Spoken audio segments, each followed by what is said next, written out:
Convener. If you could let me know if you're here, members. Councillor Aitken. Councillor Boyd. Councillor Bremner.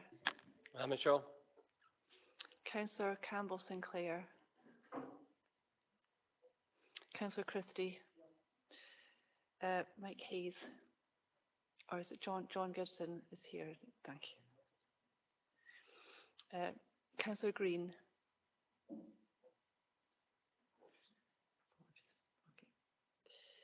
Councillor Hendry. Councillor Hutchinson. Yes, thank you. Councillor Jarvie. Councillor Jones. Convener, you're here. Councillor Logue. Hi, yes, I'm here. Councillor Mackenzie. Mr. McPherson.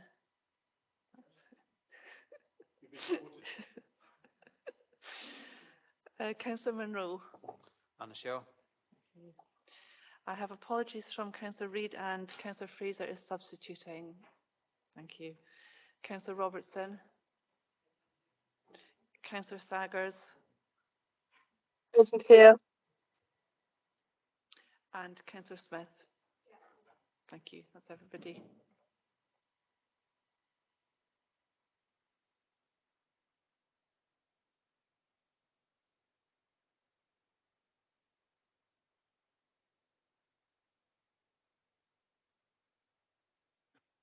Recess powers were not used during this period. Item 4 is the minutes of the previous meeting. Does anyone have a problem with the minutes? Can we agree them then, please? Okay. Now move to item 5 on the agenda of the first substantive point is the redesign of Highland Council work programme update. John. Thanks, Gavina. I'll just give a quick overview of what's covered by the report. And to note that we've got a few officers here who can answer any specific items about the projects if questions arise. So as normal, this report covers the 4 major programmes which are listed in section 5.1 of the report. So the first one being the property asset management, which is section 5.2. Hopefully self-explanatory. We have Robert Campbell here to answer any questions, and Mark as well. There is a separate report later on the agenda specifically about the old building of HQ.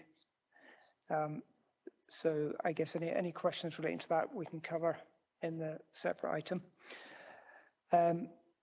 Roads redesign, section 5.3. So it highlights a number of process improvements across road operations which have been ongoing, including investigation work to look at improvements on the road budget allocation. Would like to point out to members there's been a bit of confusion about some of the wording in the report. That the planned workshop, which is covered in paragraph 6.11, is specifically looking at the budget allocation formula. That's what the team are working on for that workshop. So just wanted to highlight that. Section 5.4 is the in-house bus operations, progressing as 2 separate but related projects. Separate report specifically on the school transport entitlement is included on the agenda. David Summers here can answer questions on that one. And section 5.5, the 4th major programme, the My Council programme. So there's detailed work progressing in all 4 of the projects. Key highlights to point out: the draft customer charter was presented to the board, and I think the plan is for engagement with members at next council meeting. Is that correct, Alison? So there will be engagement with members to before that customer charter is finalised. The other aspect of My Council, which is progressing well at the moment, is replacement telephony system, which is to give the functionality we require, particularly in the service centre, but also wider across the council for dealing with incoming calls.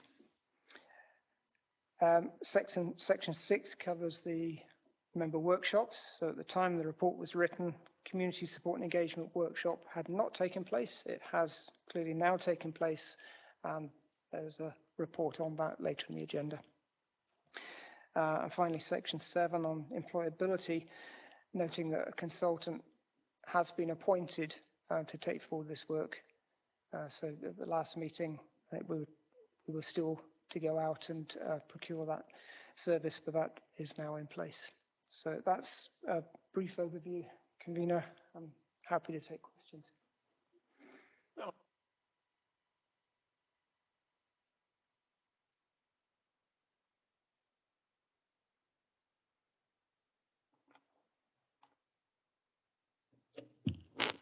Sorry, I'm not a councillor. Can I just ask, in page 12 of the minutes that we've got under the transport, there's a paragraph talking about pupils using the under 22 pass, where we're asking them to encourage them to use their pass if it's a public route. If that then happens, are they giving up their right to transport provided by the Highland Council, and therefore that will not be given to them anymore? David? No, the entitlement for those who are more than the statutory distance from school is an entitlement in law. So that is not affected by using the under 22 pass, but there are potential advantages for the council in them using that as their means of transport, rather than as their proof of entitlement to transport, rather than the separate bus pass. But one way or the other, the pupils will be able to get to school free of charge, and we will ensure in the bus contracts that there's enough space for all that are on our entitled lists. There's a number of practicalities to do with it that we're working through. We're piloting, well, we haven't actually started piloting, but we're preparing for a pilot with 3 schools on the subject, but the bottom line is it doesn't affect their entitlement. There's a financial advantage to the council, John. Yeah, I was wondering actually if we still have to give the provision because it's a legal entitlement. What's the benefit to the council then in encouraging them to use their under 22? Will there be no benefit to the council and no saving?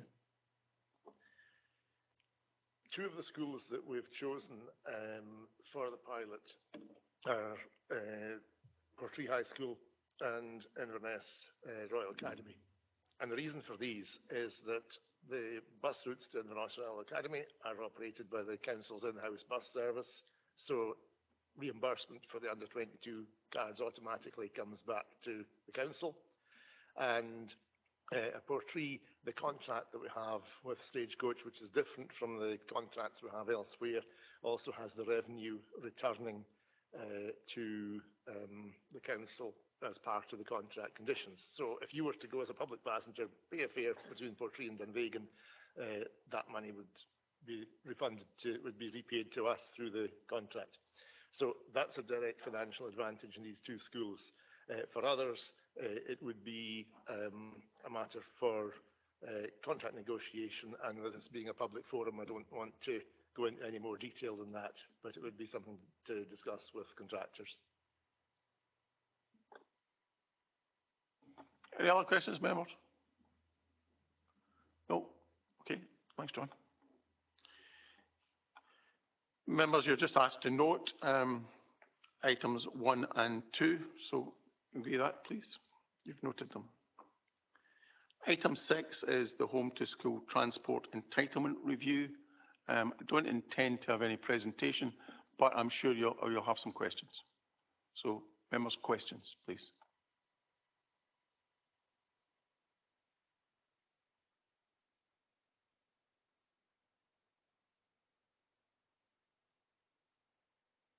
Not seeing it. David. Thank you. Just when we do the assessment, the 2 miles or whatever it is for the young ones, is any account taken of the vertical height that children may have to walk up, as opposed to just the actual distance? David? No, it's not. The legislation just expresses the distance on a suitable walking route.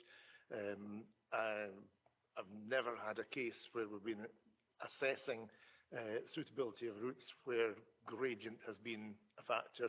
You know, road safety, yes, that comes in quite regularly, but no, we've never had, nor indeed until this moment have we ever been asked to take account of vertical distance. If that was the case, David, all the money would come to Badenoch and Strathspey, as you understand. Any further questions? John? You can tell I've returned, can you? Can I ask about the appeals process that you're proposing to change from the elected members to officers? How many appeals are there in a year? That would be my first question. And have we double checked that the senior officers have enough free time to hear them?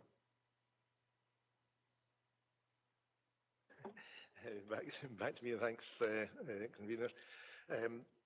My head of service, Tracy, has seen the draft and the proposals that have worked their way into the report, and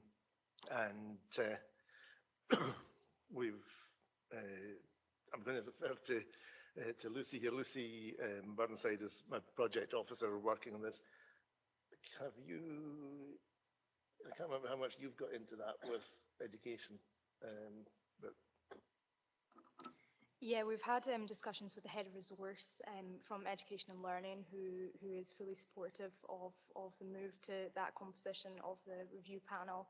And I don't have an exact figure on the numbers of cases that we have per year, but it's a very small number that actually get to the appeal stage. Most of the resolution is done internally. Thank you. I'll just add to that, convener, that it tends to be about 1 or 2 cases per year that we get. Just everyone, if you're speaking, can you make sure the microphone is pointing at you? Alistair. Yes, thanks. I just want to talk about the appeals, building on John's point. Transport is such an important issue in Highlands, and in terms of appeals that people want to put forward, I think people that want to appeal, and in view of the number of appeals that have just been said there are, I think people expect that councillors actually sit on this. So, you know, whilst I appreciate in some other areas we actually have moved away to taking councillors off some appeals, such as homelessness and various other things, which I think is a retrograde step, I wouldn't want to see it on this, and I would like to actually move that option 2, the revised composition of the panel, is the one we actually go for. We can always review it in a year's time or 2 years' time as to how it goes, but I do think that we're here as members, and it's up to us to front up the policies that we put through on some things rather than our officers. And I think that would be the most appropriate body for someone to appeal to. So I will move option 2 and look for a seconder. Marianne. Thank you. I was just wondering on 6.5, there's option 1 and 2, and in option 2 it says that ward members would be able to attend and give a view. Is there still scope for that in option 1, or would that be removed? Again, convener, thank you. Although as an option 1, it wouldn't be a member-led review panel, but it would certainly be open to us to, and obviously open to any constituent, to contact ward members about the case. And if members wanted that to be part of the process, that we inform ward members of any upcoming cases, then we can do that. Thank you. Any further points, members? Okay, in that case, you have a motion from Councillor Christie, seconded by Trish? I can't see your hand, Trish, I assume it's you. And then I think it's incumbent of me to propose an amendment, which is basically option 1. And I'll look for a second. Councillor Bremer. So I think we'll do this just by roll call, members, to make it easier. And remember, only members of the redesign board or substitutes can vote.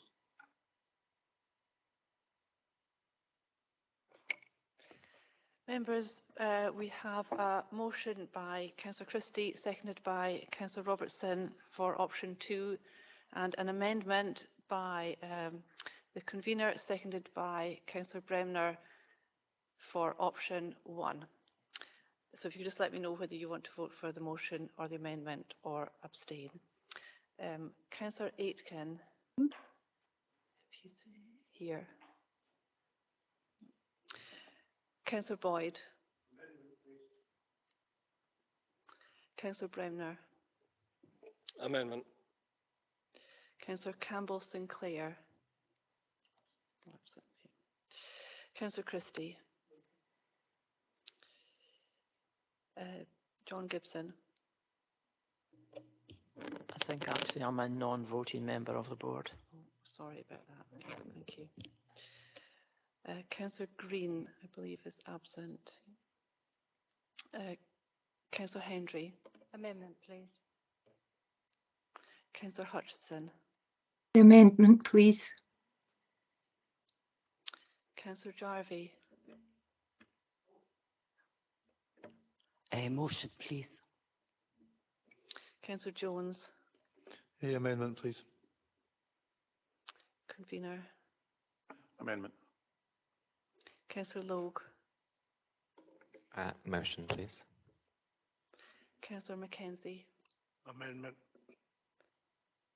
Councillor Munro. Amendment. Councillor Fraser. Amendment. Councillor Robertson. Motion. Councillor Saggers. Motion. And Councillor Smith. Motion.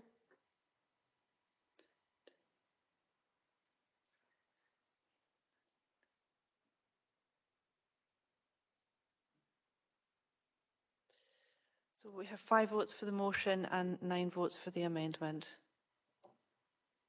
Okay, so the amendment is carried. And that means, members, we are agreeing to recommend items 1, 2 and 3 and 4 and 5. Okay. Next on your agenda, members, is public sector reform. Again, there is no presentation in this, but I think Gordon is here to answer all of your questions, of which I am sure there are many. Maybe I was wrong. No questions? Okay.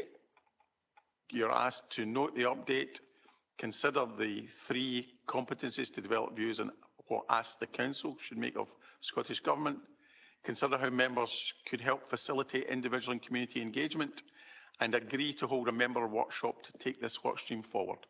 Can we agree that, please? Members, item 8 on the agenda is exclusion of the public. The board is asked to resolve that under section 58(4) of the Local Government Scotland Act 1973, the public should be excluded. Can we agree that, please?